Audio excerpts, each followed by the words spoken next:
Hi all, welcome to Riya vlogs. மூட்டை முடிச்செல்லாம் கட்டிட்டு கிளம்பியாச்சு. எப்போவுமே லேட்டாக போகிறோம். இன்றைக்காவது சீக்கிரமாக போகலான்னு கிளம்புனா கடைசியில் அன்றைக்கி ஆட்டோ வர லேட் ஆகிடுச்சு. ஸோ ஆஸ் யூஷுவல் லாஸ்ட் டைமில் தான் போய் ட்ரெயின் பிடிச்சது.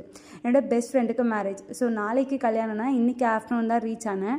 அதுக்கப்புறமா பேச்சுலர் பார்ட்டி அப்படின்னு சொல்லிட்டு பிரைட் டு பி பண்ணோம். எங்கள் ரெண்டு பேருக்குமே எனக்கும் அவளுக்கும் மியூச்சுவல் ஃப்ரெண்ட்ஸ் கிடையாது. ஸோ அதனால் நான் என்னோடய கசின்ஸ்லாம் கூட்டிகிட்டு போய் ஒரு சிம்பிளாக டெக்கரேட் பண்ணி கேக்லாம் வாங்கி செலிப்ரேட் பண்ணோம்.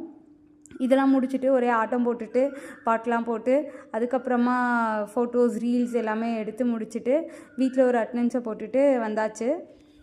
அப்புறம் பிரைட் வீட்டு சைடில் mother of the bride, brother of the பிரைடெல்லாம் போட்டிருந்தாங்க. ஸோ நானும் போட்டுப்பேன் அப்படின்னு சொல்லிட்டு ப்ரிண்ட்ரெஸ்ட்டில் டிசைன்ஸ்லாம் பார்த்து அப்படியே வரைய தெரியாது எங்களுக்கு. ஸோ அதனால் ஃபஸ்ட்டு பென்னால் வரைஞ்சாச்சு. பென்னால் வரைஞ்சிட்டு அதுக்கப்புறமா அது மேலே உட்காந்து போட்டுட்டு இருந்தோம்.